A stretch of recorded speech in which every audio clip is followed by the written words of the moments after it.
O ministro Alexandre de Moraes derrubou o sigilo sobre o relatório final da Polícia Federal, que resultou no indiciamento do ex-presidente Jair Bolsonaro e de outras 36 pessoas. O documento foi encaminhado pelo ministro à Procuradoria-Geral da República, que já antecipou que tomará uma decisão apenas em 2025. O relatório final da Polícia Federal com o resultado da investigação tem ao todo 884 páginas e eu vou mostrar agora para você alguns pontos importantes para entender o que ele mostra e principalmente como ele mostra, para que você tenha uma alternativa de visão a respeito desse relatório, de quem leu ele na íntegra, mas que não vai apresentá-lo com aquela militância travestida de jornalismo da velha imprensa militante. Vamos lá. É preciso que fique muito claro desde o início que esse tipo de documento deve ter caráter exclusivamente técnico.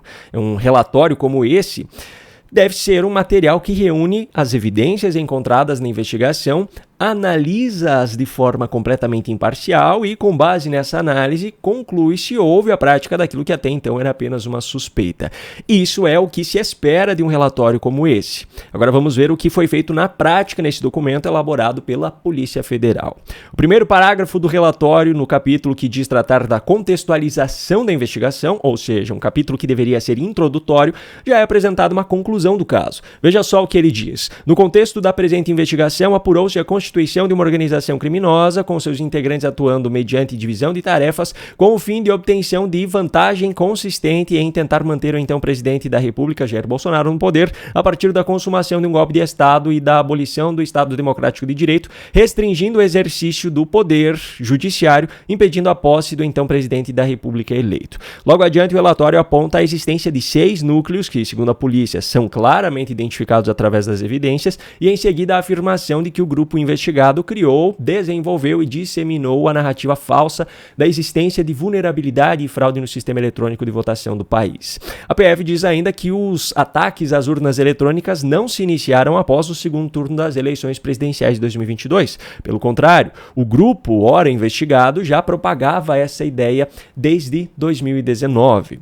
Eu achei curioso que, no entendimento dos investigadores, os envolvidos nesse caso, em pleno ano de 2019, com Lula preso, Bolsonaro em seu primeiro ano de governo, depois de ter vencido o Haddad com mais de 10 pontos percentuais de diferença e a direita brasileira em uma ascensão nunca antes vista, ainda assim essas pessoas previam que Bolsonaro perderia em 2022 e, por conta disso, começaram a espalhar uma narrativa tratada pela polícia como indubitavelmente falsa. Eu achava que, se mesmo em um cenário completamente oposto, essas pessoas conseguiam prever tudo isso, eles deveriam ter previsto também que seriam indiciados pela Polícia Federal. Enfim, outra coisa que eu achei muito curiosa é que o relatório da Polícia Federal não menciona em nenhum momento que os tais ataques às urnas eletrônicas não foram uma iniciativa dos aliados de Bolsonaro. Anos antes, o então militante do PCdoB, Flávio Dino, que hoje é ministro do STF, já fazia acusações muito mais graves e diretas em relação a isso. Mas esses ataques são completamente desconsiderados pelos investigadores. Enfim, um pouco adiante, consta no relatório a seguinte afirmação: por mais inverossímil que possa parecer, os investigados sabiam que a narrativa falsa de fraude eleitoral, sendo disseminada por muito tempo por vários canais, especialmente na internet, em grande volume, seria extremamente eficiente em seu público-alvo. Ou seja, os investigadores da Polícia Federal, que deveriam apresentar a análise técnica em cima das evidências encontradas, apresentaram como um fato uma conclusão subjetiva que eles tiraram a respeito daquilo que eles acham que as pessoas investigadas pensavam. Só que ainda tem mais um ponto que eu destaquei aqui desse parágrafo. Além disso, a repetição maçante das informações, mesmo que falsas, leva à familiaridade, e a familiaridade leva à aceitação por parte dos receptores. Eu acho que faltou citar nesse relatório o autor e principal executor dessa ideia, Luiz Inácio Lula da Silva, que constantemente, por exemplo, repete a narrativa de que o PT havia acabado com a fome no Brasil em 2014, sendo que os dados da própria FAO, que é a entidade utilizada como base para a construção dessa narrativa, provam que isso não é verdade. Mas a disseminação de informações falsas por parte do presidente Lula não é investigada. Bom, seguindo adiante, o relatório cita uma live feita por Bolsonaro com Anderson Torres e outras pessoas em julho de 2021, cita a reunião de Bolsonaro com seus ministros em julho de 2022 e vários outros eventos, só que sempre se referindo a eles como etapas da execução do plano criminoso. Quando esse capítulo teoricamente introdutório termina, os investigadores afirmam explicitamente que a partir dali serão descritos de forma analítica os elementos de prova colhidos durante a investigação. Muito bem, então agora vai. A partir de agora a análise será estritamente técnica. O capítulo que dá início a essa descrição analítica já começa da seguinte forma: a organização criminosa desde o ano de 2019 construiu e propagou a narrativa de vulnerabilidades e fraudes no sistema eletrônico de votação. Um pouco abaixo consta o seguinte: para o desenvolvimento da empreitada criminosa, os investigados durante todo o processo se utilizaram do modus operandi da denominada milícia digital. Agora eu pergunto a você, isso aqui parece uma análise técnica? Isso aqui parece uma descrição analítica? Pois é, esse é o padrão adotado em todos os capítulos do relatório, mas não podemos considerar aqui apenas aquilo que foi escrito pelos investigadores, precisamos analisar as provas apresentadas também. Em relação a Alexandre Ramagem, por exemplo, são apresentados vários e-mails enviados por ele ao ex-presidente Bolsonaro e também prints de conversas no WhatsApp. A PF concluiu que esse material confirma que Ramagem atuava fornecendo dados de desinformação para subsidiar ataques de Bolsonaro ao sistema eleitoral e aos integrantes do judiciário. O que eu vi nesse material, no entanto, foi Alexandre Ramagem informando o ex-presidente a respeito do seu trabalho de investigação em relação às urnas. Ele deixa claro, inclusive, que reuniu um grupo técnico e de confiança para essa tarefa. Em nenhum momento eu ouvi ele falando alguma coisa que desse a entender que eles estavam forjando evidências para a construção de uma narrativa.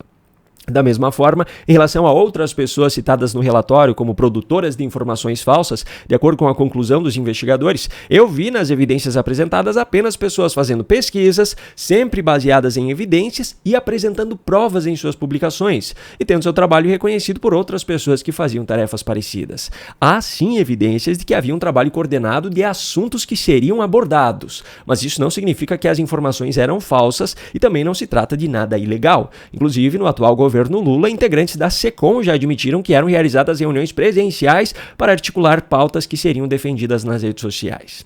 Bom, além de tudo isso que eu já citei, o relatório traz ainda vários prints de conversas no WhatsApp entre integrantes das Forças Armadas, que são alvos dessa investigação, há conversas sobre análises técnicas feitas sobre as urnas eletrônicas, conversas sobre pontos específicos que estavam sendo analisados no sistema, há queixas de que até aquele momento nenhuma evidência significativa havia sido encontrada, há muitas conversas de integrantes das Forças Armadas cobrando medidas mais extremas e concretas do presidente que não foram tomadas. Há manifestações de integrantes das Forças Armadas querendo organizar desde manifestos para que outros militares assinassem, até planos extremos como os que foram divulgados pela imprensa recentemente, por mais esdrúxulos que pareçam. A que conclusão eu cheguei ao ver todas essas provas? Para mim, muitos dos investigados realmente demonstraram um comportamento extremista e tentaram forçar o então presidente a agir fora da lei.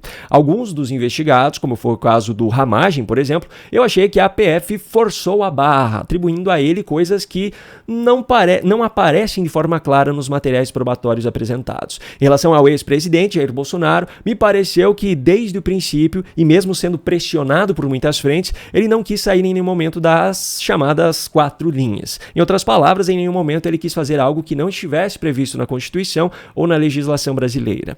A conclusão da PF sobre ele, no entanto, foi bem diferente. Na página 841, o relatório afirma que os elementos de prova obtidos ao longo da investigação demonstram de forma inequívoca que o então presidente da República, Jair Messias Bolsonaro, planejou, atuou e teve o domínio de forma direta e efetiva nos atos executórios realizados pela organização criminosa que objetivava a concretização de um golpe de Estado e da abolição do Estado Democrático de Direito, fato que não se consumou em razão de circunstâncias alheias à sua vontade.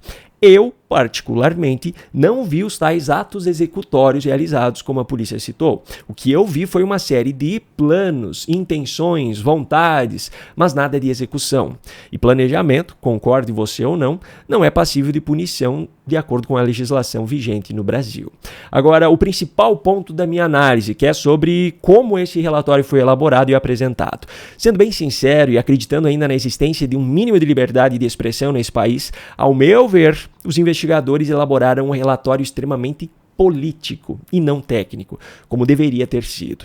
A impressão que é passada desde a primeira página é de que já havia uma conclusão a respeito do caso e que tudo que foi apresentado dali em diante foi como um viés de confirmação, ao ponto de, em muitos casos, pegar mensagens que continham termos específicos e utilizá-los para tirá-las de contexto para que se encaixassem na confirmação que era necessária e esperada das respectivas provas. Também fica a impressão desde o início que as pessoas que elaboraram esse relatório definitivamente odeiam o ex-presidente ao ponto de não conseguirem esconder em nenhum momento essa sua visão. A todo momento eles o qualificam negativamente, eles dão adjetivos a ele, as medidas adjetivos a ele, as medidas adotadas, aos supostos planos elaborados, a tudo. Absolutamente tudo nesse relatório é narrado de tal forma que o leitor encare Jair Bolsonaro e os demais investigados como grandes vilões dessa história. Ao meu ver, honestamente, isso não é papel da polícia, muito menos da federal. Ao meu ver, a análise deveria ter sido estritamente técnica e as discussões políticas deveriam ter ficado por conta apenas